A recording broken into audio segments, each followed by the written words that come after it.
जय श्री विष्णु, जय गुरु बृहस्पति।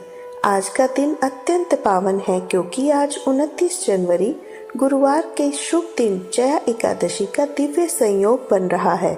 ऐसे पुण्य अवसर पर भगवान श्री हरि विष्णु और देवगुरु बृहस्पति की कृपा प्राप्त करने के लिए आज हम सुनेंगे गुरुवार व्रत कथा, जो जीवन के सभी कष्टों को हरकर सुख, समृद्धि और शांति प्रदान करती है। तो आइए श्रद्धा और भक्ति के साथ गुरुवार व्रत की कथा का श्रवण करते हैं। बात है, भारतवर्ष में एक राजा राज्य करता था। वह बड़ा प्रतापी और दानी था। वह नित्य प्रति मंदिर में भगवान के दर्शन करने जाता था। वह ब्राह्मण और गुरु की सेवा किया करता था। उसके द्वार से कोई भी याचक निराश होकर नहीं लौटता था। वह प्रत्येक गुरुवार को व्रत रखता और पूजन करता था। हर दिन गरीबों की सहायता करता था, परंतु यह सब बातें उसकी रानी को अच्छी नहीं लगती थी। वह ना तो व्रत करती और ना ही किसी को एक भी पैसा दान में देती थी। राजा से भी ऐसा करने से मना किया करती थी। एक समय की बात है, राजा शिकार खेलने वन को चले गए थे। घर पर रानी और दासी थी। उसी समय गुरु बृहस्पति साधु का रूप धारण करके राजा के दरवाजे पर भिक्षा मांगने आए। साधु ने रानी से भिक्षा मांग तो वह कहने लगी, हे साधु महाराज, मैं इस दान और पुण्य से तंग आ गई हूँ। इस कार्य के लिए तो मेरे पति देव ही बहुत है।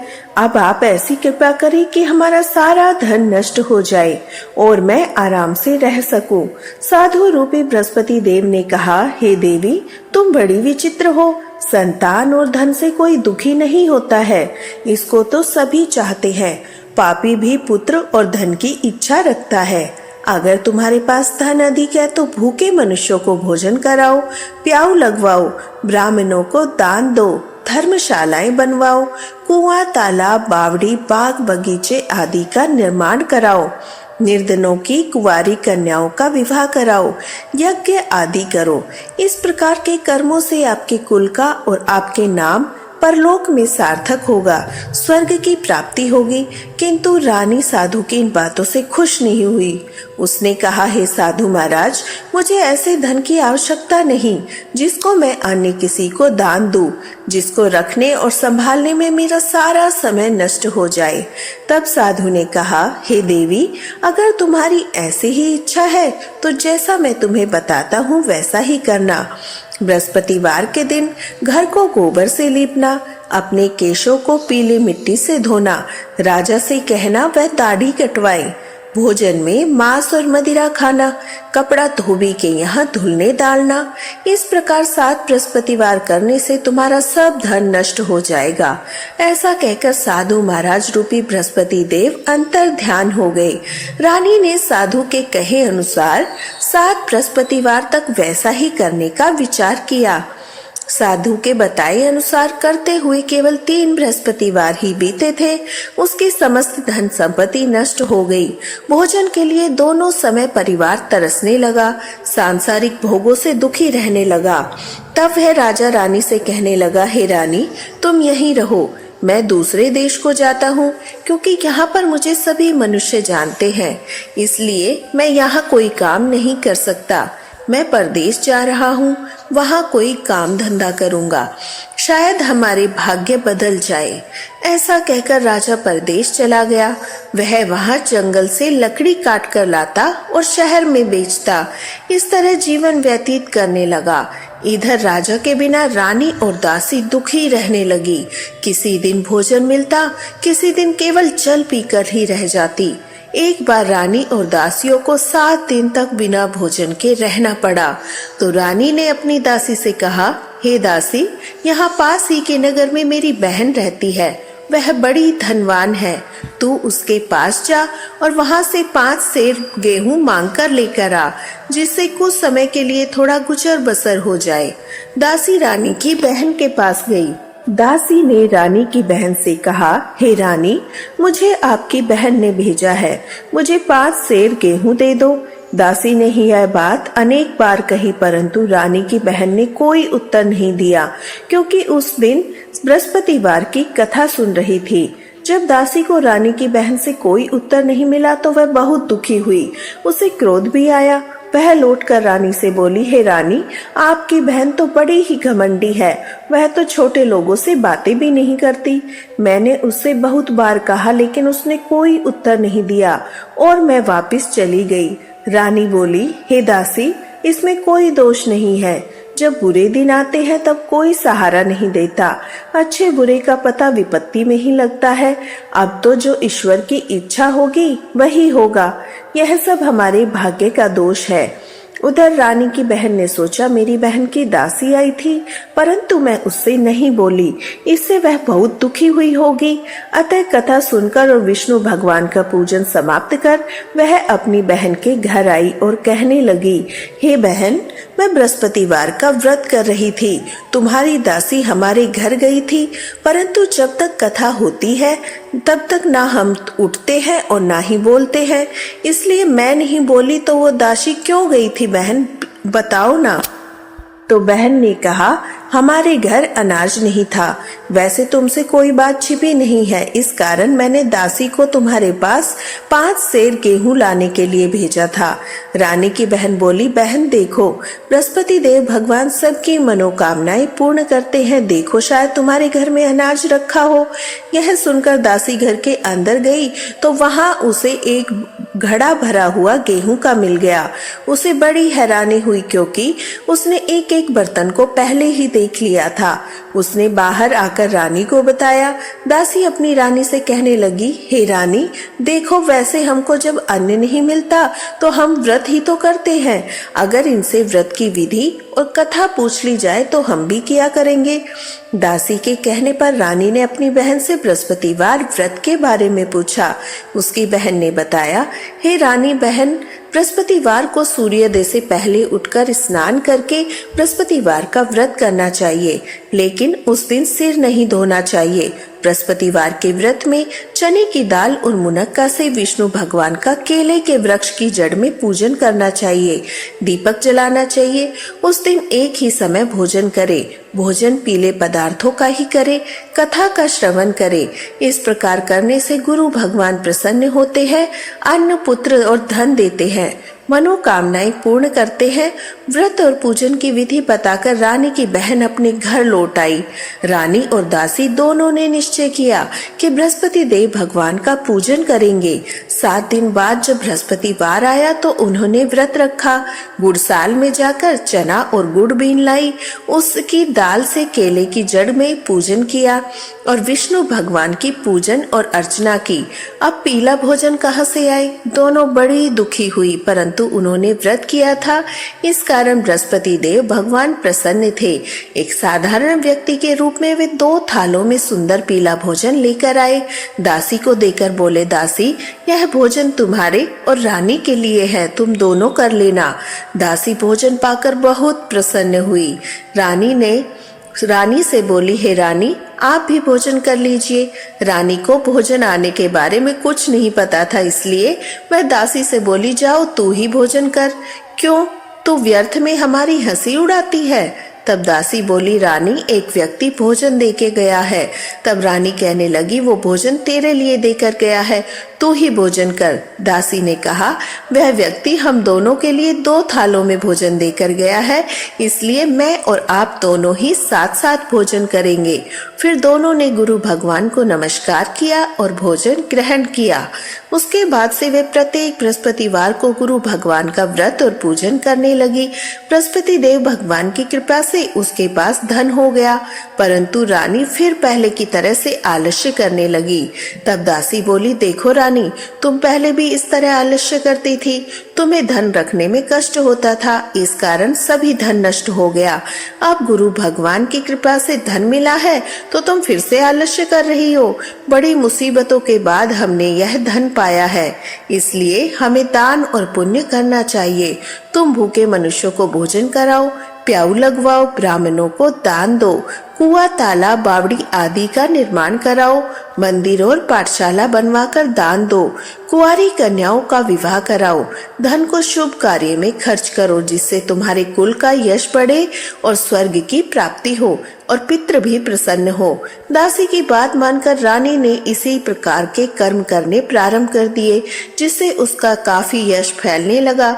एक दिन रानी और दासी आपस में विचार करने लगी, न जाने राजा किस दशा में होंगे, उनकी कोई खोज खबर नहीं है। उन्होंने बृहस्पति देव से प्रार्थना की, तब भगवान ने रात्रि में राजा को स्वप्न में कहा, हे राजा उठ, तेरी रानी तुझको याद करती है, अब अपने देश को वापस लौट जा। राजा प्रातःकाल उठकर जंगल से लकड़ियां काट कर लाने के लिए जंगल की ओर चल पड़ा। जंगल से गुजरते हुए वह सोचने लगा, रानी की गलती से उसे कितने दुख भोगने पड़े। राजपाट छोड़कर उसे जंगल में रहना पड़ रहा है। जंगल से लकड़ियां काटकर उन्हें बेचकर गुजारा करना पड़ा। उसी समय उस जंगल में बृहस्पति देव एक साधु का रूप धारण करके आए और राजा के पास आकर बोले, हे लकड़हारे, तुम इस सुनसान जंगल में किस चिंता में बैठे हो, मुझे बतलाओ। यह सुनकर राजा की आंखों से आंसू भर आए। साधु की वंदना करके बोला, हे प्रभु, आप सब कुछ जानने वाले हैं। ऐसा कहकर राजा ने साधु को अपनी संपूर्ण कथा सुना दी। महात्मा दयालु होते हैं। वे राजा से बोले, हे राजा, तुम्हारी पत्नी ने बृहस्पति देव के प्रति अपराध किया था, जिस कारण तुम्हारी यह दशा हुई। अब तुम किसी प्रकार की चिंता मत करो, भगवान तुम्हें पहले से अधिक धन देंगे। देखो, तुम्हारी पत्नी ने बृहस्पतिवार का व्रत करना प्रारंभ कर दिया। अब तुम भी बृहस्पतिवार का व्रत करके चने की दाल और गुड़ जल के लोटे में डालकर केले का पूजन करो। फिर कथा कहो और सुनो, भगवान तुम्हारी सब मनोकामनाओं को पूर्ण करेंगे। साधु को प्रसन्न देखकर राजा बोला, हे प्रभु, मुझे लकड़ी बेचकर इतना पैसा नहीं मिलता जिससे मैं भोजन करने के उपरांत कुछ बचा सकूं। मैंने रात्रि में अपनी रानी को व्याकुल देखा है। मेरे पास कोई साधन नहीं जिससे उसका समाचार जान सकूं। फिर मैं बृहस्पति देव की क्या कहानी कहूँ, मुझे तो कुछ भी नहीं मालूम है। साधु ने कहा, हे राजा, तुम किसी बात की चिंता मत करो। बृहस्पतिवार के दिन तुम रोजाना की तरह लकड़ियां लेकर शहर में जाओ। तुम्हें रोज से 2 गुना धन मिलेगा, जिससे तुम भली भांति भोजन कर लोगे। बृहस्पति देव की पूजा का सामान भी आ जाएगा और बृहस्पतिवार की कथा का भी श्रवण कर लेना। प्राचीन समय में एक बहुत ही निर्धन ब्राह्मण था। उसकी कोई संतान नहीं थी। वह नित्य पूजा करता, परंतु उसकी पत्नी बहुत मलिनता के साथ रहती थी। वह ना तो स्नान करती और ना ही किसी देवता का पूजन करती थी। प्रातःकाल उठते ही सबसे पहले भोजन करती, बाद में कोई अन्य पदार्थ खाती। ब्राह्मण देवता बहुत दुखी थे। पत्नी को बहुत समझाते, किंतु कोई परिणाम नहीं मिला। भगवान की कृपा से ब्राह्मण के घर एक कन्या का जन्म हुआ। वह कन्या अपने पिता के घर में बड़ी होने लगी। वह बालिका प्रातःकालीन स्नान करके विष्णु भगवान का जप करती। वह बचपन से ही बृहस्पतिवार का व्रत भी करने लगी थी। पूजा पाठ समाप्त कर स्कूल जाती तो मुट्ठी में जौ भरकर ले जाती। पाठशाला जाने के मार्ग में डालती जाती। वहीं जो सोने के हो जाते तो लौटते समय उनको बीनकर घर ले आती। एक दिन वह बालिका सोने के जौ को फटक रही थी। तभी उसकी माँ ने देख लिया और कहने लगी, हे बेटी, सोने के जौ को फटकने के लिए सोने का सूप भी होना चाहिए। दूसरे दिन गुरुवार था। उस कन्या ने व्रत रखा और बृहस्पति देवता से प्रार्थना करके कहा, हे प्रभु, यदि मैंने सच्चे मन से आपकी पूजा की है तो मुझे सोने का सूप दे दो। बृहस्पति देव ने उसकी प्रार्थना को स्वीकार कर लिया। रोजाना की तरह वह कन्या जौ फैलाती हुई पाठशाला चली गई। पाठशाला से लौटकर जब वह जौ बीन रही थी तो बृहस्पति देवता की कृपा से सोने का सूप मिला। उसे वह अपने घर ले आई और उससे जौ साफ करने लगी, परंतु उसकी माँ का वही ढंग रहा। एक दिन की बात है, वह कन्या सोने के सूप में जौ साफ कर रही थी। उसी समय उस नगर का राजकुमार वहां से होकर निकला। इस कन्या के रूप और सोने के सूप में जौ को साफ करते देखकर वह उस कन्या पर मोहित हो गया। राजमहल आकर वह भोजन और जल त्याग कर उदास होकर लेट गया। राजा को जब राजकुमार द्वारा अन्न जल त्यागने का समाचार मिला तो अपने मंत्रियों के साथ जाकर समाचार लिया। बोले, हे बेटा, तुम्हें किस बात का कष्ट है? किसने तुम्हारा अपमान किया है अथवा कोई और कारण है, मुझे बतलाओ। मैं वही करूंगा जिससे तुम्हें प्रसन्नता हो। तब राजकुमार ने अपने पिता की बातें सुनी और बोला, आपकी कृपा से किसी बात का दुख नहीं, किसी ने मेरा कुछ अपमान नहीं किया, परंतु मैं उस लड़की के साथ विवाह करना चाहता हूँ जो सोने के सूप में जौ साफ कर रही थी। यह सुनकर राजा आश्चर्य में पड़ गया। बोला, हे बेटा, इस तरह की कन्या का पता तुम ही लगाओ, मैं उसके साथ तुम्हारा विवाह अवश्य करा दूंगा। राजकुमार ने राजा को उस लड़की के घर का पता बतलाया। मंत्री उस लड़की के घर गया और राजा का आदेश ब्राह्मण को सुनाया। कुछ दिन बाद ब्राह्मण की कन्या का विवाह राजकुमार के साथ संपन्न हो गया। कन्या के घर से जाते ही उस ब्राह्मण देवता के घर में पहले की तरह गरीबी का वास हो गया। अब भोजन के लिए भी अन्न बड़ी मुश्किल से मिलता था। एक दिन दुखी होकर ब्राह्मण अपनी पुत्री से मिलने गया। बेटी ने पिता की दुखी अवस्था को देखा और अपनी माँ का समाचार पूछा। ब्राह्मण देवता ने सभी हाल कह सुनाया। तब कन्या ने बहुत सारा धन देकर अपने पिता को विदा कर दिया। इस तरह ब्राह्मण का कुछ समय सुख पूर्वक बीता, लेकिन कुछ दिन बाद फिर से वही हाल हो गया। ब्राह्मण फिर अपनी कन्या के यहाँ गया और सभी हाल कहा तो पुत्री कहने लगी, हे पिताजी, अब माता जी को यहाँ लेकर आओ, मैं उन्हें विधि बता दूंगी जिससे गरीबी दूर हो जाए। अब ब्राह्मण देवता अपनी पत्नी को साथ लेकर अपनी पुत्री के पास चराज महल में पहुँचे तो पुत्री अपनी माँ को समझाने लगी, माँ, तुम प्रातःकाल उठकर प्रथम स्नानादि करके विष्णु भगवान जी का पूजन करो तो सब दरिद्रता दूर हो जाएगी। परंतु उसकी माँ ने उसकी एक भी बात नहीं मानी। वह प्रातःकाल उठकर अपनी पुत्री का बचा झूठन खा लेती थी। एक दिन उसकी पुत्री को बहुत गुस्सा आया। उसने एक रात कोठरी से सारा सामान निकाल दिया और उसमें अपनी माँ को बंद कर दिया। प्रातः उसमें से निकाला, स्नान आदि करा के पूजा पाठ करवाया तो उसकी माँ की बुद्धि ठीक हो गई। इसके बाद वह नियम से पूजा पाठ करती और प्रत्येक बृहस्पतिवार को व्रत करने लगी। इस व्रत के पुण्य प्रभाव से उसकी माँ भी बहुत धनवान हो गई। बृहस्पति देवता के प्रभाव से स्वर्ग को गई। वह ब्राह्मण भी सुख पूर्वक इस श्लोक का सुख भोग कर स्वर्ग को प्राप्त हुआ। इस तरह कहानी कहकर साधु महाराज वहाँ से लोप हो गए। धीरे धीरे समय बीतने पर फिर बृहस्पतिवार का दिन आया। राजा जंगल से लकड़ी काटकर किसी शहर में बेचने गए। उसे उस दिन और दिनों से अधिक धन मिला। राजा ने चना गुड़ आदि लाकर बृहस्पतिवार का व्रत किया। उस दिन से उसके सभी क्लेश दूर हो गए। परंतु जब अगला गुरुवार का दिन आया तो बृहस्पतिवार का व्रत करना भूल गया। इस कारण बृहस्पति भगवान नाराज हो गए। उस दिन उस नगर के राजा ने विशाल यज्ञ का आयोजन किया। अपने समस्त राज्य में घोषणा करवा दी, कोई भी मनुष्य अपने घर में भोजन ना बनाए और आग भी ना जलाए। समस्त जनता मेरे यहाँ भोजन करने आए। इस आज्ञा को जो ना मानेगा उसे फांसी की सजा दी जाएगी। राजा की आज्ञा अनुसार राज्य के सभी निवासी राजा के भोज में सम्मिलित हुए, लेकिन लक्कड़हारा कुछ देर से पहुंचा, इसलिए राजा उसको अपने साथ महल में ले गए। जब राजा लक्कड़हारे को भोजन करा रहे थे तो रानी की दृष्टि उस खूंटी पर पड़ी जिस पर उसका हार लटका था। उसे हार उस खूंटी पर लटका दिखाई नहीं दिया।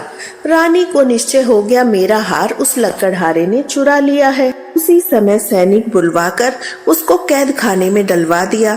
जब लक्कड़हारा कारागार में पड़ गया तो बहुत दुखी होकर विचार करने लगा, न जाने कौन से पूर्व जन्म के कर्म से मुझे यह दुख प्राप्त हुआ है। उसी साधु को याद करने लगा जो जंगल में मिला था।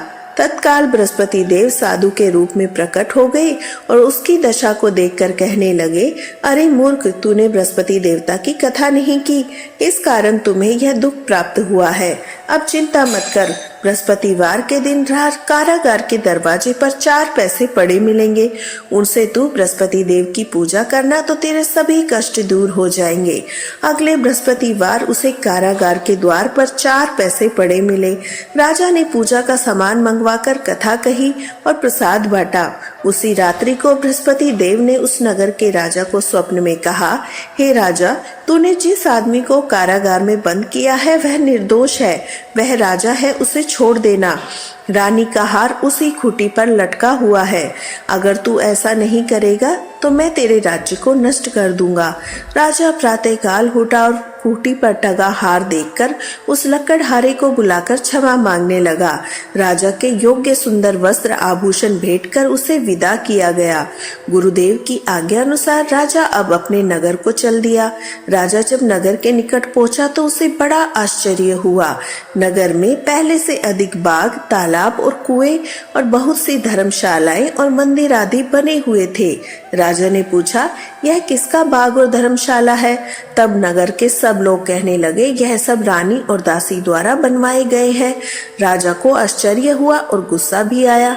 जब रानी ने खबर सुनी कि राजा आ रहे हैं तो उसने अपनी दासी से कहा, हे दासी, देख राजा हमको कितनी बुरी हालत में छोड़कर गए थे। वह हमारी ऐसी हालत देखकर लौट न जाए, इसलिए तू दरवाजे पर खड़ी हो जा। रानी की आज्ञा अनुसार दासी दरवाजे पर खड़ी हो गई। जब राजा आए तो उन्हें अपने साथ महल में ले गई। तब राजा ने क्रोध करके अपनी तलवार निकाली और पूछने लगा, बताओ यह धन तुम्हें कैसे प्राप्त हुआ है? तब रानी ने बतलाया, हमें यह सब धन बृहस्पति देव के व्रत के प्रभाव से प्राप्त हुआ है। राजा ने तब निश्चय किया, 7 रोज बाद तो सभी बृहस्पति देव का पूजन करते हैं, परंतु मैं रोजाना दिन में 3 बार कथा कहा करूंगा, रोज व्रत किया करूंगा। अब हर समय राजा के दुपट्टे में चने की दाल बनी रहती। दिन में 3 बार वह कथा कहता। एक दिन राजा ने विचार किया, चलो अपनी बहन के यहाँ चलता हूँ। इस तरह निश्चय कर राजा घोड़े पर सवार होकर अपनी बहन के यहाँ चल दिया। रास्ते में उसने देखा कुछ आदमी एक मुर्दे को लिए जा रहे हैं। उन्हें रोककर राजा कहने लगा, अरे भाइयों, मेरी बृहस्पतिवार की कथा सुन लो। वे बोले, हमारा तो आदमी मर गया है, इसको अपनी कथा की पड़ी है। परंतु कुछ आदमी बोले, अच्छा कहो, हम तुम्हारी कथा सुनेंगे। राजा ने दाल निकाली और कथा कहनी शुरू कर दी। जब कथा आदि हुई तो मुर्दा हिलने लगा। जब कथा समाप्त हुई तो राम राम करके वह मनुष्य खड़ा हो गया। राजा आगे बढ़ा। उसे चलते चलते शाम हो गई। आगे मार्ग में उसे किसान खेत में हल चलाता मिला। राजा उससे बोला, अरे भैया, मेरे बृहस्पतिवार की कथा सुन लो। किसान बोला, जब तक मैं तेरी कथा सुनूंगा तब तक 4 हरैया जोत लूंगा। जा अपनी कथा किसी और को सुनाना। राजा आगे चलने लगा। राजा के हटते ही बैल पछाड़ खाकर गिर गए। किसान के पेट में बहुत जोर से दर्द होने लगा। उसी समय किसान की माँ रोटी लेकर आई। जब उसने यह देखा तो अपने पुत्र से सब हाल पूछा। बेटे ने सभी हाल बता दिया। बुढ़िया दौड़ी दौड़ी उस घुड़सवार के पास गई और उससे बोली, मैं तेरी कथा सुनूंगी, तू अपनी कथा मेरे खेत पर चलकर कहना। राजा ने लौटकर बुढ़िया के खेत पर जाकर कथा कही, जिसके सुनते ही बैल खड़े हो गए। किसान के पेट का दर्द भी ठीक हो गया। अब राजा अपनी बहन के घर पहुंचा। बहन ने भाई की खूब मेहमानी की। दूसरे दिन प्रातःकाल राजा जागा तो देखने लगा सब लोग भोजन कर रहे हैं। राजा ने अपनी बहन से पूछा, ऐसा कोई मनुष्य है जिसने भोजन न किया हो? मेरी बृहस्पतिवार की कथा सुन ले। तो बहन बोली, हे भैया, यह देश ऐसा ही है, पहले यहाँ लोग भोजन करते हैं, बाद में अन्य कोई काम करते हैं। अगर पड़ोस में कोई हो तो देख आती हूँ। ऐसा कहकर बहन चलने लगी। तभी ऐसा कोई व्यक्ति नहीं मिला जिसने भोजन नहीं किया हो। फिर वह एक कुम्हार के घर गई जिसका लड़का बीमार था। उसे पता चला उसके यहाँ 3 दिन से किसी ने भोजन नहीं किया। रानी ने अपने भाई की कथा सुनने के लिए कुम्हार से कहा तो वह तैयार हो गया। तब राजा ने जाकर बृहस्पतिवार की कथा कही, जिसको सुनते ही उसका लड़का ठीक हो गया। अब तो राजा की प्रशंसा होने लगी। एक दिन राजा ने अपनी बहन से कहा, ये बहन, मैं अपने घर जाऊंगा, तुम भी तैयार हो जाओ। राजा की बहन ने अपनी सास से अपने भाई के साथ चलने की आज्ञा मांगी तो सास बोली, चली जा, परंतु अपने लड़कों को मत ले जाना, क्योंकि तेरे भाई की कोई संतान नहीं है। बहन ने अपने भाई से कहा, हे भैया, मैं तो चलूंगी, परंतु कोई बालक नहीं जाएगा। राजा ने कहा, जब कोई बालक नहीं चलेगा तो तुम भी जाकर क्या करोगी? फिर बेदुखी मन से राजा अपने नगर को लौट आया। राजा ने अपनी बहन से कहा, हम निसंतान हैं, इसलिए हमारे घर कोई आना पसंद नहीं करता। हम निर्वंशी राजा है। ऐसा कहकर वह बिना भोजन किए सैया पर लेट गया। रानी बोली, हे प्रभु, बृहस्पति देव ने हमें सब कुछ दिया, वे हमें संतान अवश्य देंगे। उसी रात बृहस्पति देव ने राजा को स्वप्न में आकर कहा, हे राजा, उठ, सभी सोच त्याग दे, तेरी रानी गर्भ से है। राजा को यह बात जानकर बड़ी प्रसन्नता हुई। 9वें महीने रानी के गर्भ से एक सुंदर पुत्र पैदा हुआ। जब राजा की बहन ने यह समाचार सुना तो वह बहुत खुश हुई और बधाई लेकर अपने भाई के घर आई। तभी रानी ने कहा, घोड़ा चढ़कर तो नहीं आई, गधा चढ़कर आई।